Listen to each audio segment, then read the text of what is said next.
आपको यह समझना है, हमने बड़े आराम से कह दिया कि लगन के 3 कारक होते हैं, लेकिन इनका उपयोग कैसे होगा? अभी तक मैंने जितने भी वीडियो देखे उनमें यह तो बताया गया है एक लगन के 3 कारक होते हैं, उपयोग नहीं बताया गया, कहीं भी इम्प्लीमेंटेशन नहीं बताया गया। ये हमारी नाड़ी ज्योतिष की विशेषता है जो इम्प्लीमेंटेशन बताया जा रहा है। देखिए, जब कोई भी प्राणी से मेरा मतलब है जीवन वाला व्यक्ति, जानवर, वृक्ष या कोई भी ऐसे तत्व जिसमें जीवन होता है, वह जन्म लेता है तो वो माता के गर्भ में आता है। अब सवाल पैदा होता है कि माता के गर्भ में क्या आता है जो वो जीवन लेता है? माता के गर्भ में आता है सूर्य आत्मा के ऊपर बृहस्पति अर्थात आकाश तत्व का आवरण चढ़ा होता है। आकाश तत्व वास्तव में इंद्रियों को प्रदर्शित करता है, जैसे ज्ञानेंद्रियाँ, भोगेंद्रियाँ, देवेंद्रियाँ या अन्य प्रकार की इंद्रियाँ, जिसके विभिन्न प्रकार के विवरण मिलते हैं। कोई लोग 11 इंद्रियाँ बताते हैं, कुछ लोग 16 बताते हैं। इस तरह के विभिन्न ग्रंथों में विभिन्न शब्द पाए जाते हैं, विभिन्न व्याख्या पाई जाती हैं। अब वह जीवात्मा जब माता के शरीर में आती है तो वह माता के शरीर में पलकर पृथ्वी के 4 तत्व लेता है।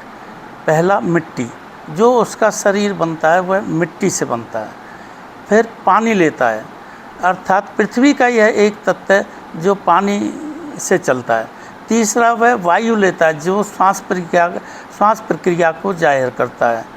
चौथा अग्नि तत्व, जिससे बॉडी का प्रचलन होता है, जिससे बॉडी की मूवमेंट होती है। यह अग्नि का मतलब वह नहीं है जो जलती हुई दिखाई देती है, यह अग्नि है जो आपके शरीर में ऊर्जा पैदा करती है। ये 4 तत्व मिलने के बाद आदमी का शरीर बनता है।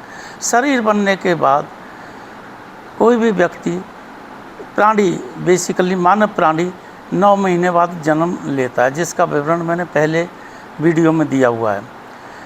अब सवाल पैदा होता है कि हमारे तुलसीदास जी लिखते हैं 5 तत्वों से शरीर बना है, छित जल पवन गगन समीरा, 5 तत्व मिल बना अधम शरीरा। सवाल पैदा होता है कि हम 4 तत्वों का वर्णन कर रहे हैं, वो 5 तत्वों का कर रहे हैं, और हम जो कह रहे हैं उसमें 6 तत्व आ जाते हैं, अर्थात मिट्टी तत्व अर्थात पृथ्वी तत्व, वायु तत्व जो पृथ्वी पर उपलब्ध है, अग्नि तत्व जो पृथ्वी पर उपलब्ध है, एवं जल तत्व जो पृथ्वी पर उपलब्ध है। लेकिन आकाश तत्व पृथ्वी से नहीं मिलता है, आकाश तत्व आत्मा के ऊपर आता है। आत्मा भगवान का एक कण होती है, परमात्मा का एक कण होती है, उस कण के ऊपर यह सब चीज़ें प्रधान दायर करती हैं, एक तरह का शरीर रूप दायर करती हैं। उसके बाद ये 6 तत्व हो गए, अर्थात हमारा जो जीवित शरीर है, जिस शरीर को बोलने वाला शरीर कहते हैं, समझने वाला शरीर कहते हैं, वह 6 तत्वों का बना होता है। सवाल पैदा होता है, लोगों का कहना है कि 5 तत्वों का शरीर बना होता है, तो जब मृत्यु हो जाती है तो हमको 5 तत्वों का बना हुआ शरीर तो दिखाई देता है, लेकिन वो बोलता क्यों नहीं है? वास्तव में हमारा शरीर 4 तत्वों का बना होता है जो हमें दिखाई देता है। आकाश तत्व अर्थात उसकी इंद्रियां एवं आत्मा हम लोगों को दिखाई नहीं देती है। अब आप कहोगे मृत्यु होने के बाद यमराज किसे दुख या सुख देता है? ये एक बड़ा अहम क्वेश्चन है और इसी के ऊपर इस व्याख्या को आप समझ पाओगे। मृत्यु के बाद तो आप लोगों का कहना है कि शरीर तो यहीं रह गया, 4 तत्व जो पृथ्वी के वो यहीं रह गए, लेकिन सूक्ष्म आत्मा जो आकाश तत्व एवं आत्मा का स्वरूप है वह ब्रह्मांड में चली जाती है और विचरण करने लगती है।